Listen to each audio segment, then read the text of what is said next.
Magandang hapon mga kabay. So, ito na po yung kasunod ko na estimate.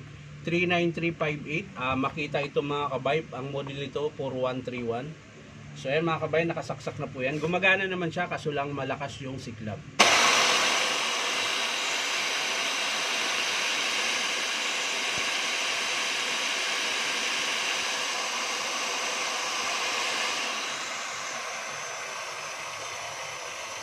So, yan po yung siklab mga kabay. So, titingnan natin sa carbon. Baka sakaling carbon lang.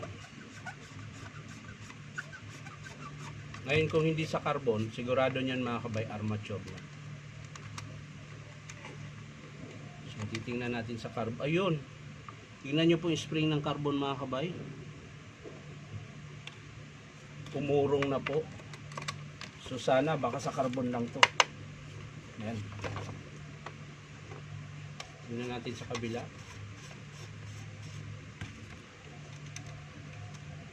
Ayan, okay pa yun sa kabila mga kabay. Oh. So ito lang po yung kabila. Oh.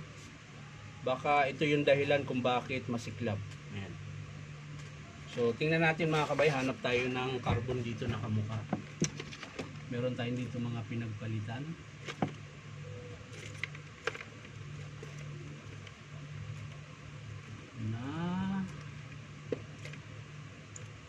Ay, sana ba?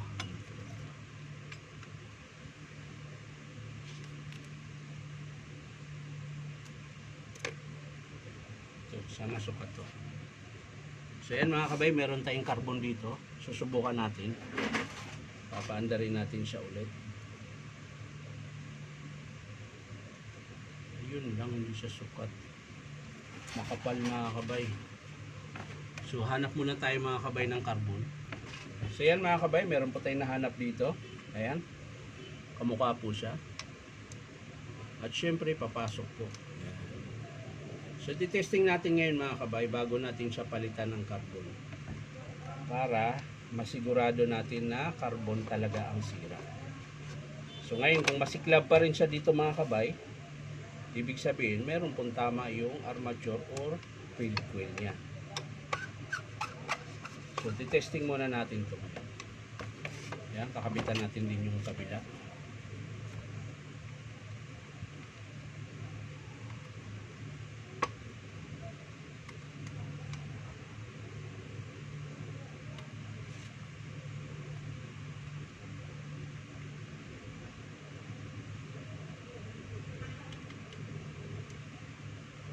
Ayan, pumasok ka naman. Ito makisama.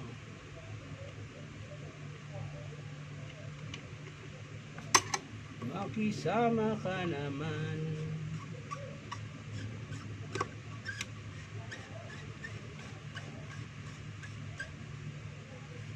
So yan mga kabay, titesting natin.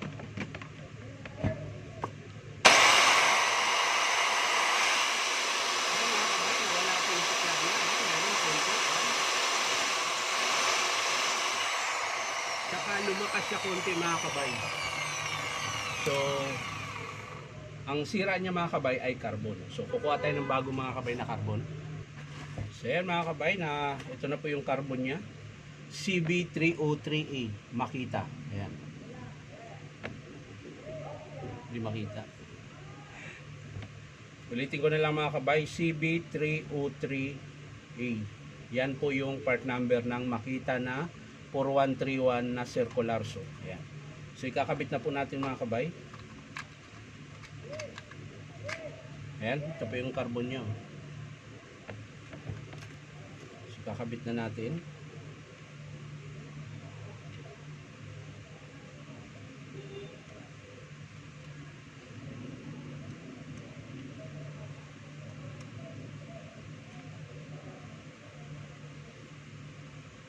Ayan, paalala ko lang mga kabay, hindi po lahat ng masiklab ang andar ay carbon ang sira.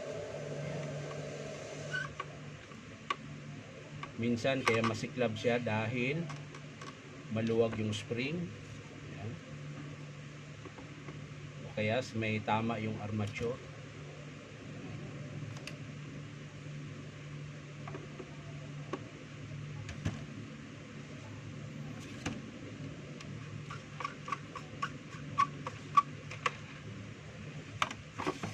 Kabila naman mga kabay.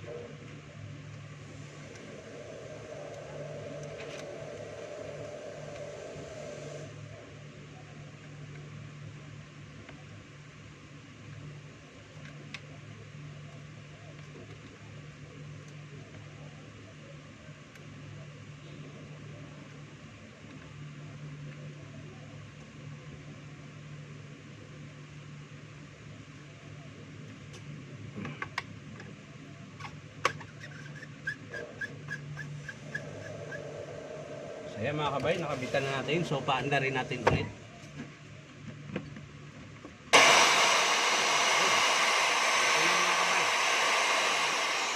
Ayos na ayos na.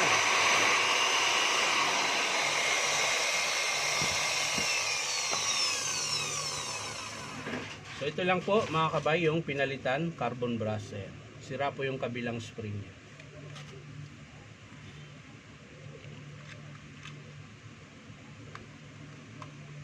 So yan lang mga kabay, maraming salamat sa panonood at pa-like and share na rin po. At syempre po, baka naman po pwedeng pa-subscribe itong aking YouTube account na Inom Tabay. So maraming salamat mga kabay. Bye-bye.